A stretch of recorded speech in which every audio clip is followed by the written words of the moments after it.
What's up, everybody? Welcome back to Gonzo Outdoors.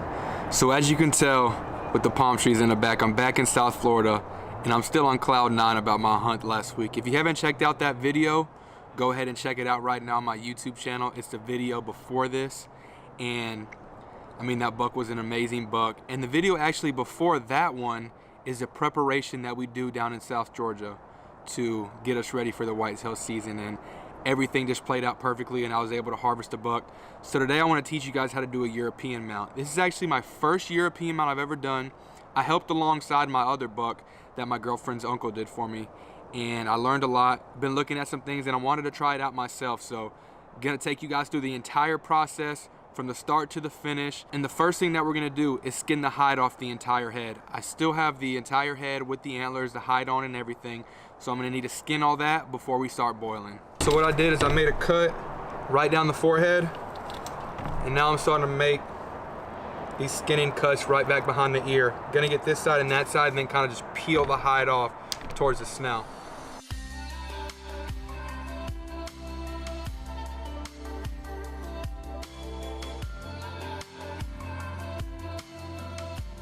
As you can see, we got most of the hide off. We just got a little bit up here by the antlers, but we're gonna leave that and let the boiling water kind of take that residue away so we really don't get this knife too close to those antlers and put some gashes in it. But now we're gonna take this bottom jaw off. So there's just a couple cuts that you gotta make. You gotta make one cut here, same on the other side, and then one inside the jaw, one on inside the jaw, and then you should just be able to kind of pry it open and take it off. So.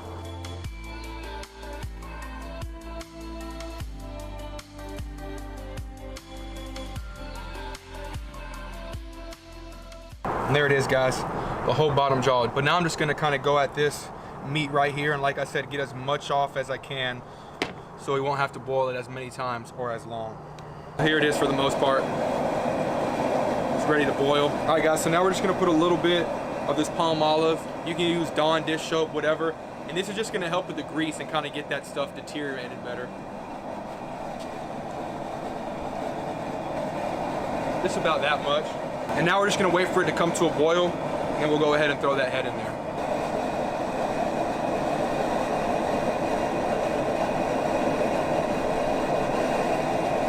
Gonna add a little bit more soap, just around the edges. And as you can see,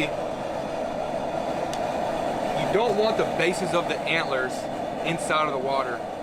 So I had this spoon, and occasionally I'll just be putting some on top of it. It's gonna get to a bigger boil here soon, so some of this stuff will be under the boiling water. But for now, you just wanna make sure that that Dawn soap and that hot water is getting to the bottom of those bases.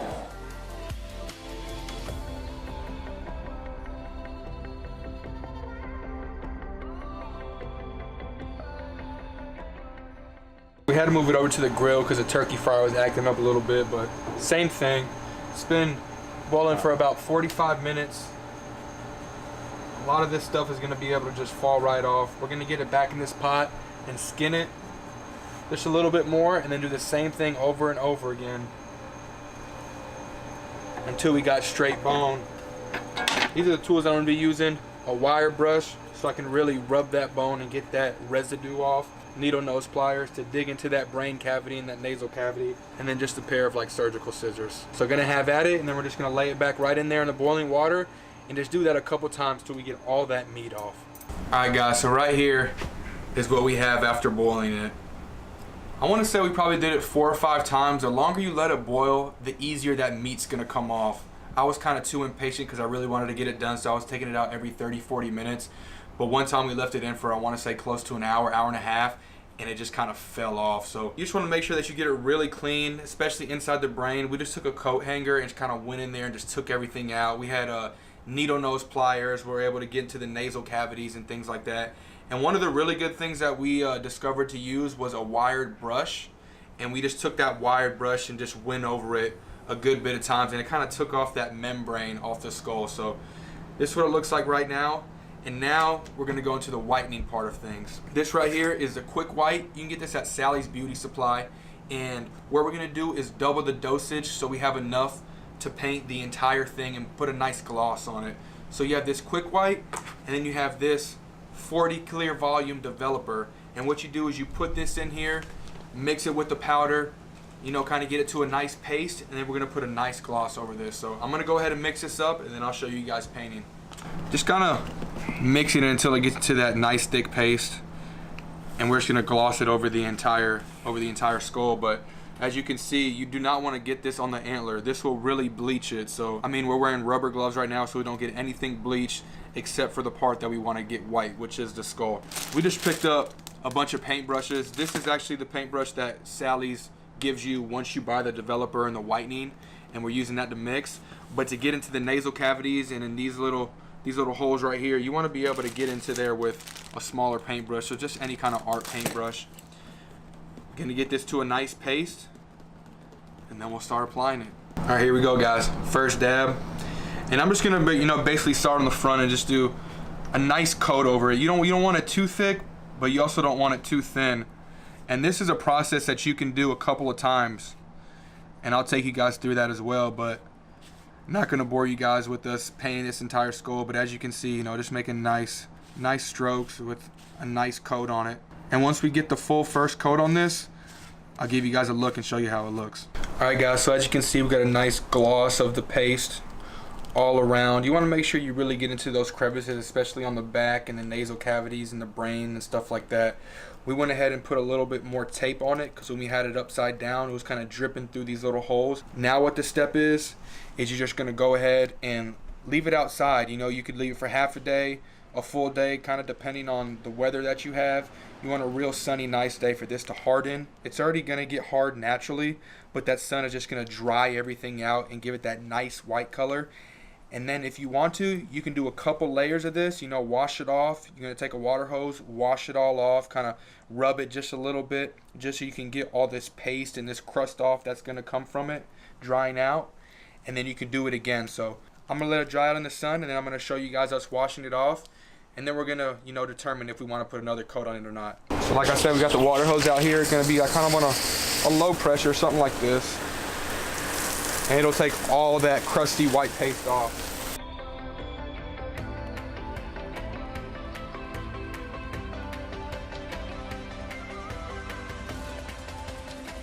Kept the teeth the natural color. I kind of like that brown, you know, plaque on it. Gives it some character. But all in all, man, turned out really good. Really good. So we're almost done. Now the last things that I'm gonna do is kind of put an acrylic gloss on it, just to give it like a shiny, sleek kind of finish. And then we're gonna put it on a plaque and then put it up on the wall. Super pumped by the way it turned out. Got all the horns taped up again. All the horns taped up again. White skull. And we just got back from the store and got some of this right here, satin clear enamel, and it's just a nice finish. It's going to seal everything together and give it a nice glossy look. And the trick to this is not to get it super wet. You want to be kind of further away and just give it a nice coat without it really getting a wet spot, because then it's going to drip. So you want to be able to get it a nice sheen on the entire skull evenly. Stay far away.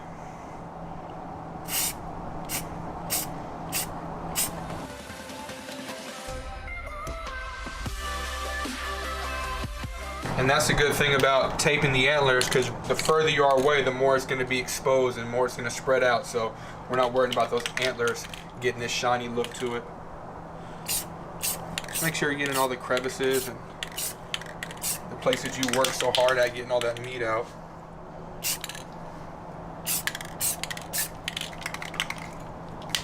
Getting that nasal cavity a little bit.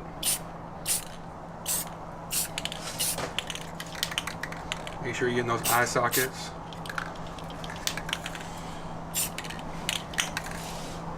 Alright guys, so this is basically the finished product right here. I'm going to put a before and after pic for you guys to see kind of what it looks like. But super pumped by the way this turned out. This is actually my first one that I've ever done. First one I've ever done. It's definitely something you could do yourself. Basically, you just want to do it as much times with this coat that satisfies you. If you want it real shiny, put a couple more coats on. I'm going kind of for that natural look, but still a professional look, so I'm just doing one coat of this clear enamel. This is the small one that I did as well. It didn't take much coats at all. But this is where we're at with it, guys. Now the last thing that we're gonna do is we're gonna put it on a mount and we're gonna hang it up on the wall. I'm actually gonna put on the screen for you either here or here the exact mount that I'm gonna be using, and I'm just gonna buy it from Amazon. And that one right there you can either have on a table or you can mount it on the wall. I'm gonna have mine on the wall. But like I said before, I'm super pumped with the way that it turned out. European DIY skull mount. You can take it to a taxidermist if you want, but it's a lot of fun doing it yourself. So I want to thank you guys for tuning in. Hopefully I helped you. If there's any questions that you guys have, just comment in the comment section down below and I'll get back to you guys. So thanks you guys for tuning in to Gonzo Outdoors, and hopefully I helped you out with doing your own European mount.